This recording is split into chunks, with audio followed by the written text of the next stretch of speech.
The Big 12 grind continues for Scott Frost, but they have got to turn the page on Kansas.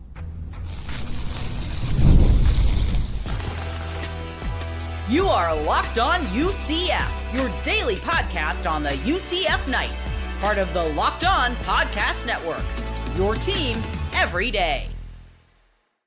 Welcome on in to Locked On UCF, your daily UCF podcast. I'm your host, Mike G. Thank you so much for making us your first listen of every single day. Turn us up, turn us all, turn it out. Here with my good friend, Andrew Gluchov, senior writer at UCFKnightZone.com. Here to talk a little bit about what happened on Saturday. Andrew, you were live from the bounce house after the game.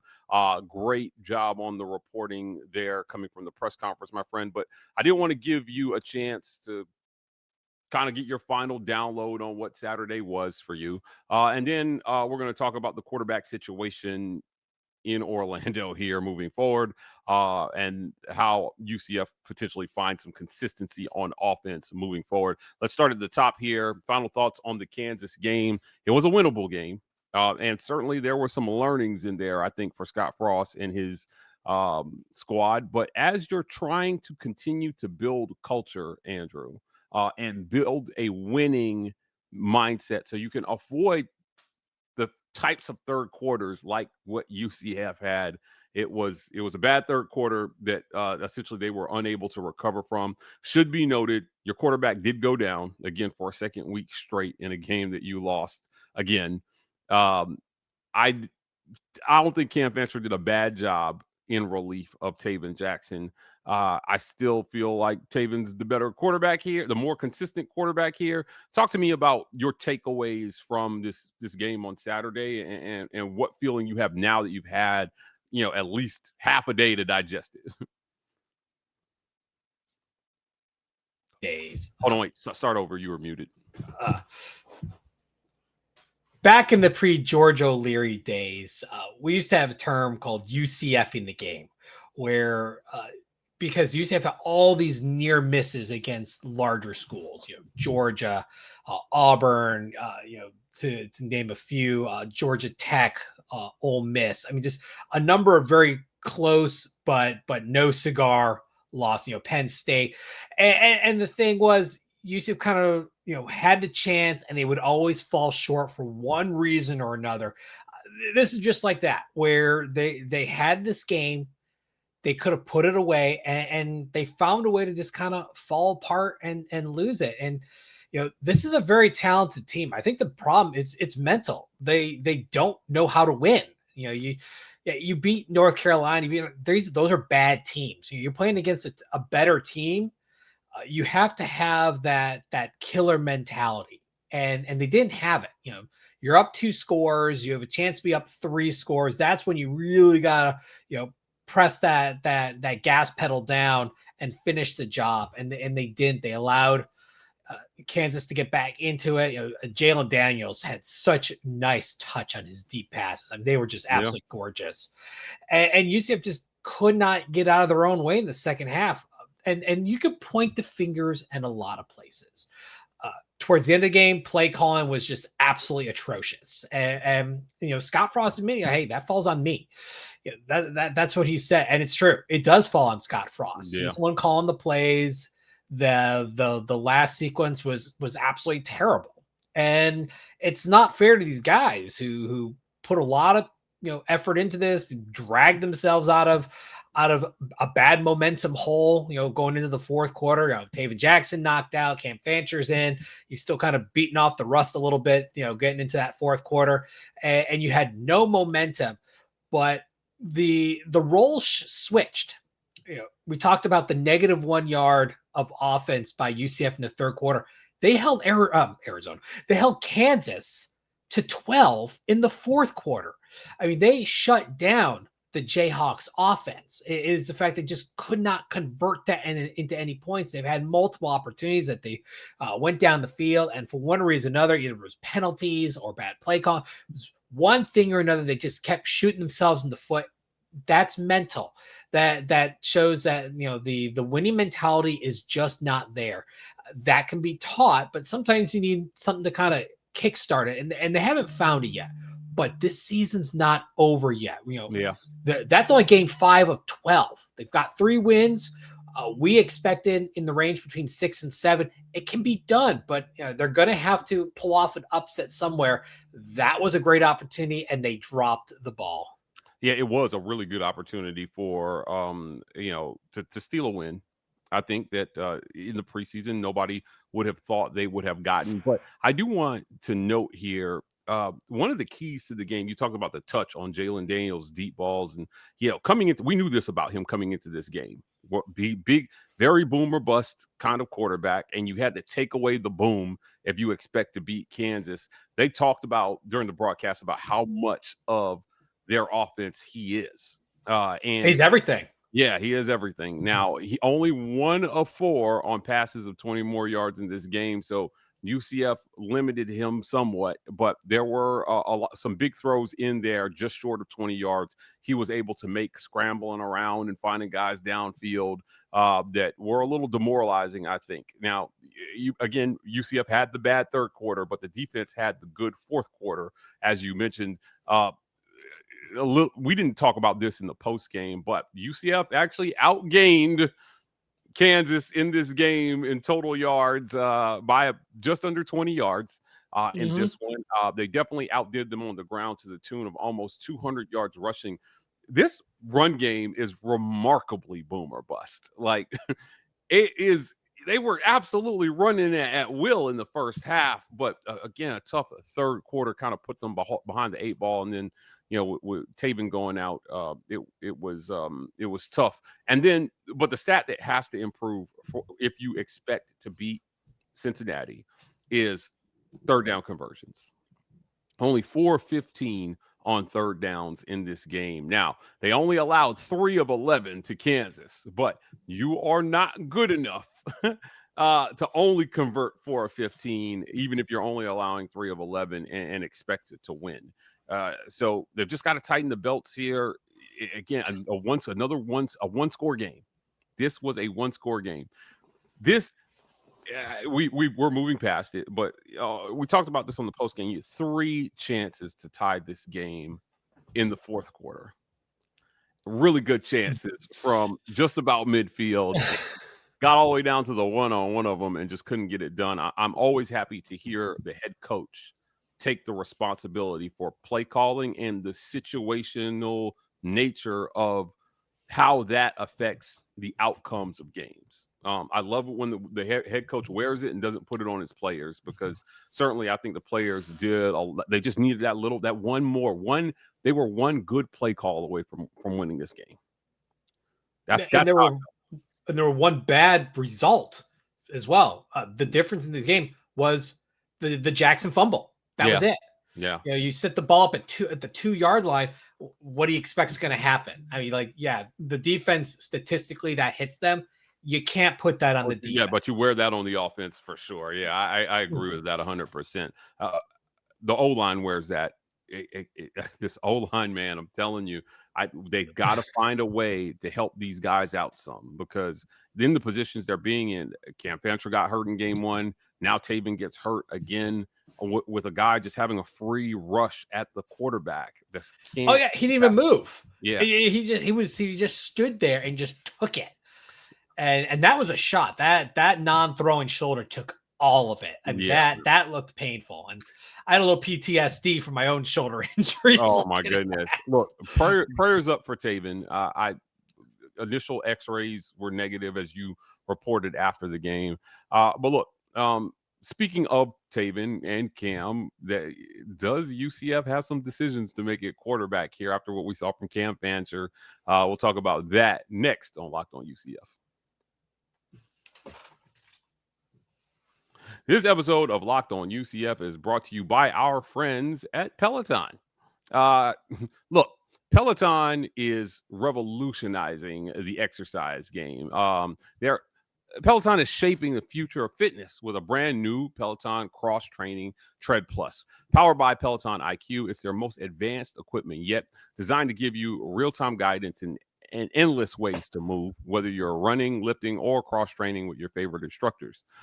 This is training reimagined. The Peloton is built for breakthroughs with tools that help you plan, stay motivated, and reach peak performance. I love how Peloton IQ system offers real-time strength coaching. It actually tracks your reps, suggesting rift weights, and corrects your form, making every rep safer and smarter.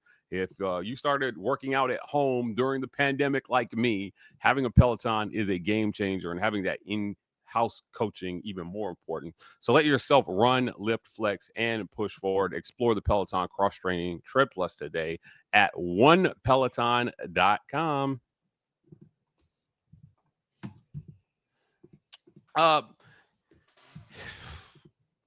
Tavin Jackson had to hit the Peloton after that hit. And Cam Fancher came in. Jacurri Brown was unavailable for this game, so we did get to see Cam Fancher.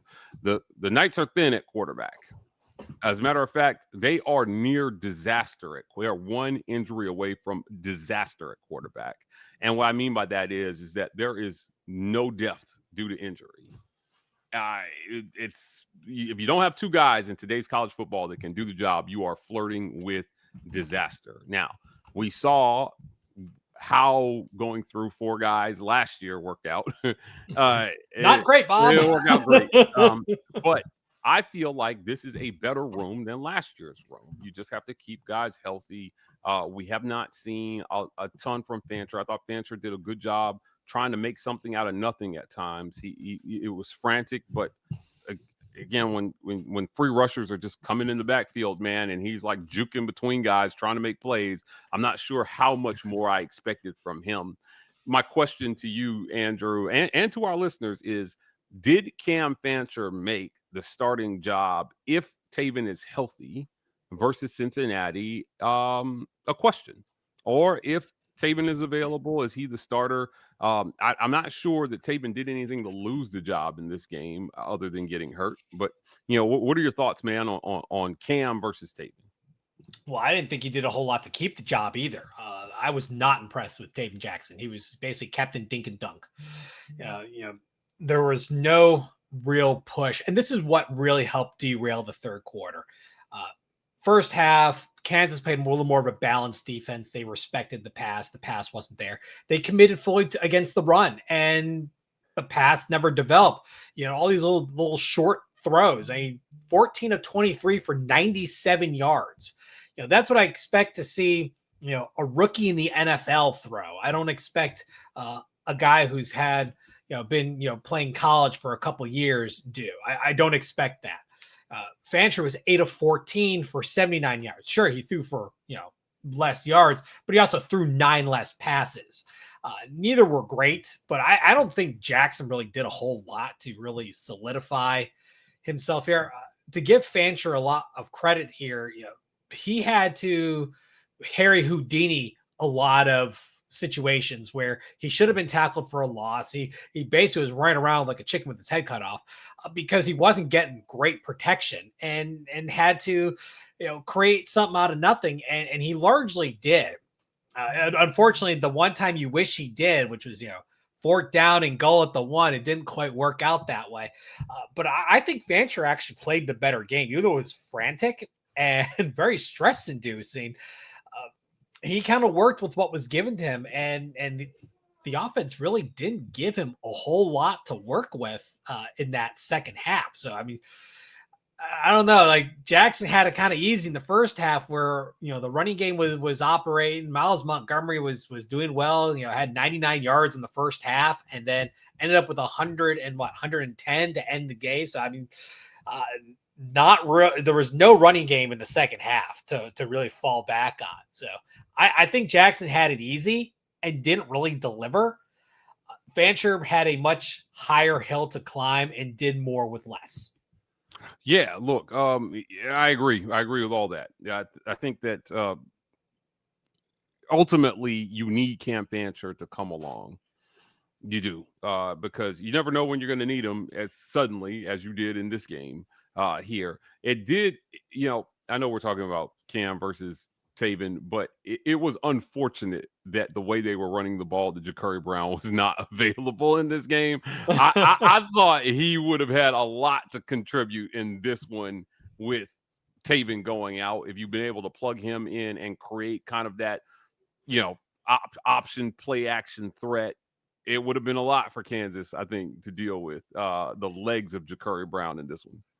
Yeah, and he obviously got dinged up last week. He took a hard hit at the end of the first half, and while he came out in the second half, it wasn't there. But it was asked why Brown was in. Fancher didn't see any action last week, and it came down to the fact of Cam was still working off some of the rust of missing multiple weeks. So as a result, he didn't get as many snaps in practice as Brown did. You ran with they ran with Brown. Makes perfect sense. Fancher ran the twos all week this week. He was ready to go, and it looked like he was ready to go. Obviously to end that third quarter, still beating off the rust a little bit, and that the momentum was just going so backwards at that point. There wasn't much he can do. But when the fourth quarter came around, the defense came to life. You can't help but be impressed with his ability to extend plays that really should have gone nowhere. And with an offensive line that just hasn't really delivered consistently, they had some great holes early on. Like that big Myles Montgomery run may have been the biggest hole that they opened up all year. You could drive a Mack truck through that. I could have run through that and gained some really good yardage. They had it. Kansas made adjustments. Team couldn't figure it out and fell flat on their face. But once Fancher kind of started finding a little bit of a groove in the fourth quarter, the game started kind of opening up a little bit more again. They just became so one-dimensional in the third quarter because the pass game just wasn't developing, and it was completely disrespected. I mean, they were putting 7-8 guys in the box on a regular basis. There was just nothing you could do on the ground. Frost kept committing to the run. You see the results for themselves. It just didn't work. Yeah, look, you got to have a guy. You got to have a guy, and you got to have a guy behind the guy. So hopefully everybody gets healthy this week headed into Cincinnati. Look, we're going to have our crossovers, and we're going to do our breakdowns here. But I think we can both agree finding consistency on offense is going to be a major, major key for UCF going into this week's preparations for another tough road conference game. We'll talk about how they find that consistency next on Locked On UCF. This episode of Locked On UCF is brought to you by our friends at Square. Your neighborhood business runs on Square. There are certain businesses that make the neighborhood the neighborhood. There are places that become an extension of home, whether it's a sports bar dedicated to your team's fan base, the spot with the best wings in town for the game, or that beloved local chain that's been rooted in your community for years. These businesses are what bring people together. When neighborhood businesses thrive, the whole neighborhood thrives. Look, if you've got a story about a local neighborhood spot that you love, we'd love to hear it in the comments here. Square is helping make those businesses go by making payment processing easier. Square is a proud partner of more than 4 million neighborhood businesses around the world. You can go to square.com/go/LockedOnCollege to learn more. But before you do, go support your favorite neighborhood spot. You'll be happy you did. Square, we'll see you in the neighborhood. Also want to thank our friends at FanDuel, America's #1 sports book. The NFL season is here, and FanDuel has an offer you definitely don't want to miss. Right now, new customers can bet just $5 and get $300 in bonus bets if your bet wins. That's right.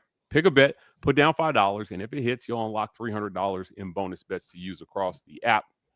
So what are you waiting for? Visit FanDuel.com to download the FanDuel app today and get started. FanDuel, America's #1 sports book. Finding consistency on offense. Look, you've got to find some consistency in play calling, certainly, if you want to find some consistency on offense, but you need some consistent play from your O-line, or you need a strategy that helps cover your weaknesses better. This is what they're learning as they go. I think this is part of the pain of a rebuild, and it's a growing process. Yeah, this is where I want to finish the show, just making sure everybody understands this is a rebuild, and in a rebuild, things are going to look frustratingly close, but not quite there at times. And Saturday, I thought, was a perfect example of that. The question that you have versus Cincinnati is, can you continue? Now, James Duncan said this in his kind of key to the game was, can they just be better than last week? Sounds overly simplistic, but it's true. Can you find ways to get better, build on from week to week? Eat the meat, spit out the bones, say, hey, look, we did these things great, but here are the things that we're not doing good. Here's what we feel like we can fix in season. Andrew, if your guys aren't big enough or fast enough or strong enough, you're not going to fix that in season. That's all work that's done in the off season. What you can do is you can adjust tempo, you can adjust scheme, you can adjust approach in game planning. Those are where the biggest changes can be made in season. And hopefully those changes fit the skill set of the guys that you have. Because if you're asking a guy, as I mentioned, you can't get bigger and stronger in season. So if your O-line is just getting blown off the ball every play, you cannot call plays that require them to block for more than 2.5 seconds on average. You've got to get the ball out of the quarterback's hands quickly, man, and you've got to help these guys out, because you're hanging them out to dry, just asking them to do something they're physically not capable of.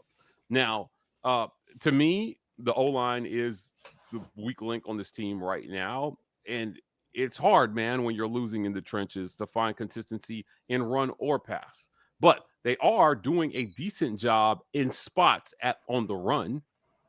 As I mentioned, it felt like UCF was averaging 1 million yards a carry in the first half. Every time one of those guys touched the ball, they were going for 10 yards, and then it just all stopped.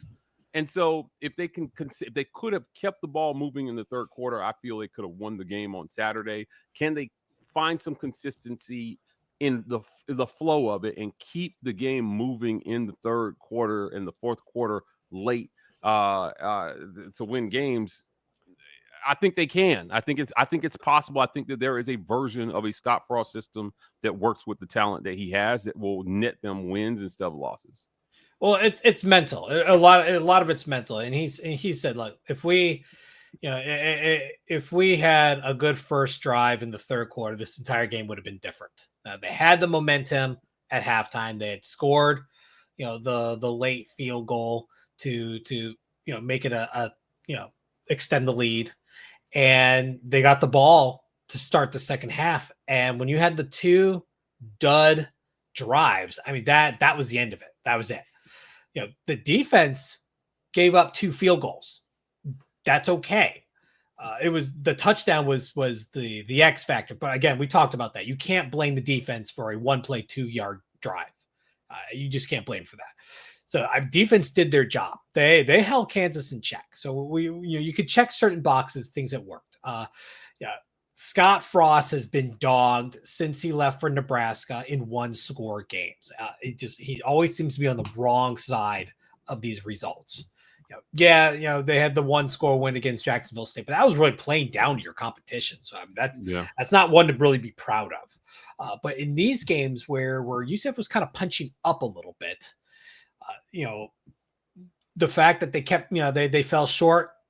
This was, strictly on UCF. Kansas didn't win the game. UCF lost this game. They kind of gave it up.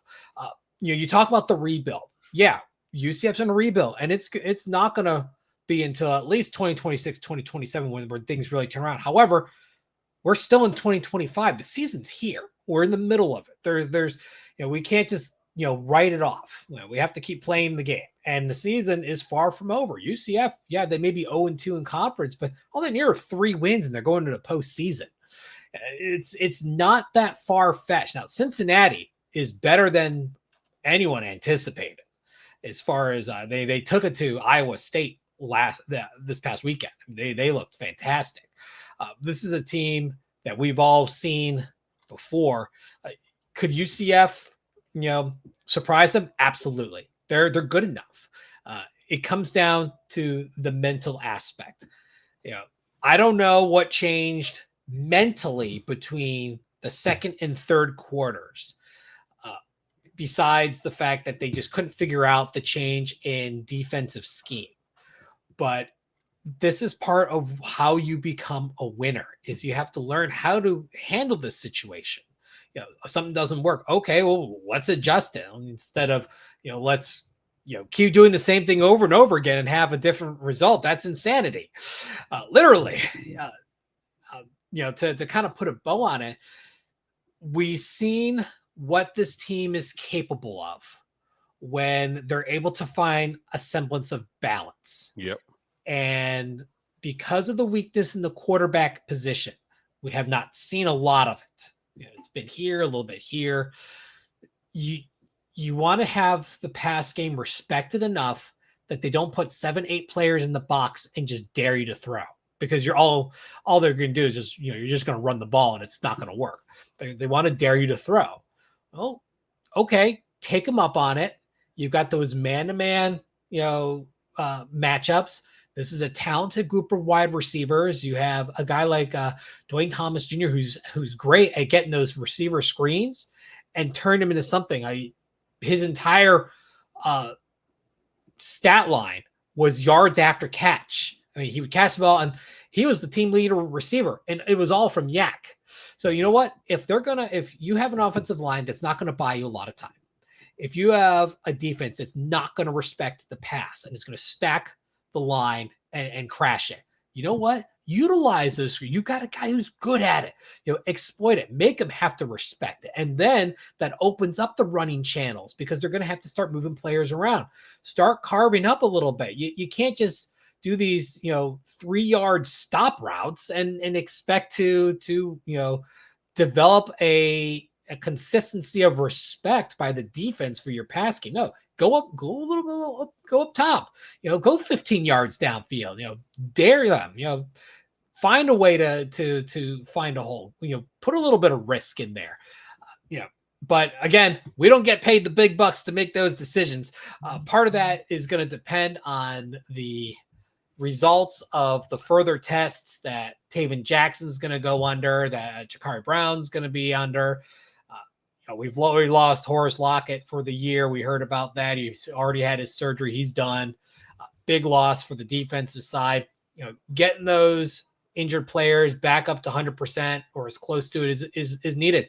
Dylan Wade played hurt, and that affected his gameplay. He couldn't move his arms enough. He couldn't get his arms up to catch balls. Yeah, he looked not himself.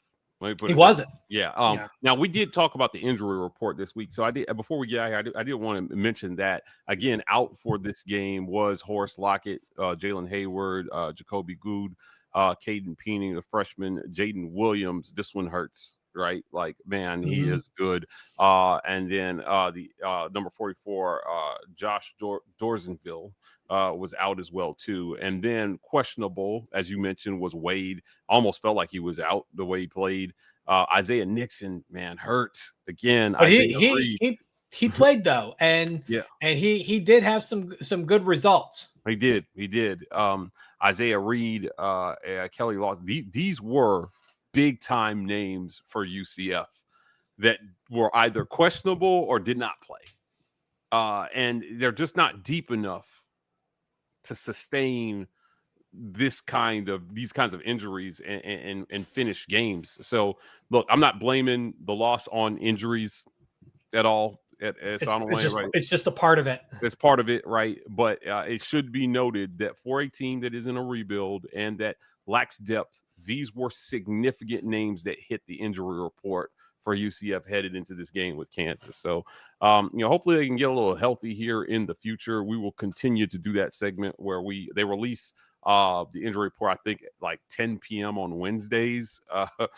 So I'm just happy they send them out now. I like it. Yeah, I love it too. Like, so I mean, Thursday morning, my point is, the listeners, is the earliest that we could get you guys updated on that via the show. But I hope when the injury reports comes out next week, we see fewer names in that questionable column there as well too. Now, Kansas had some folks out for them as well too, but it was way more devastating on the UCF side. Again, final thoughts here about consistency on offense. I think that there is a plan. There's a route. There is a route to a game plan that will net you wins. There are going to be some frustrating losses along the way, but ultimately, you got to find 3 more wins on this schedule. You got your first 3. You got to find your next 3. The last couple of weeks, some chances slipped through UCF's fingers to get number 4. But Cincinnati may be a tough one. It's maybe a tough one. Tougher than originally expected. I don't know about you, but I did not expect them to be 4-1 at this point. Yeah. I was. It's going to be interesting for UCF here. I don't know. I don't know if I can pick the Knights in this one coming up. I will say though, I do expect to see is I expect to see some fight. I expect to see some adjustments from this coaching staff that gives the team a fighting chance. And then hopefully it's a game in the fourth quarter. And what we see is the team kind of taking steps forward. In a rebuild year, you can learn in a loss. And so I'm not big on I'm not one of these moral victory guys, Andrew, like wins and losses. But you just have to kind of accept where your team is at. And not every loss should be looked at as a defeat in a sense. You've got to be able to learn and springboard your team forward. I think this coaching staff is learning a little bit about how their guys respond to adversity. Being able to play through and respond to adversity in real time is the mark of a winning program and a winning culture. And adjust. Yes, absolutely. Yeah, and adjust. So we're going to be here to talk about it all here on Locked On UCF. We're going nowhere. Yeah, we're going nowhere here. Andrew Gluchov, senior writer, UCFKnightZone.com. Please go check out his written work there. Check us out here on Locked On UCF. We appreciate you guys for making us your first listen of every single day. It's another big moment for Locked On college football fans. Locked On and Fire TV present College Football Kickoff, your ultimate college football weekly preview. Drake Toll of Locked On Big 12 leads the conversation along 2-time AP Coach of the Year Gary Patterson, former college star Jesse Holley, and Locked On's local experts. A college football preview only Locked On can do. Catch College Football Kickoff every Thursday throughout the season and only on Fire TV. Catch us here tomorrow on Locked On UCF.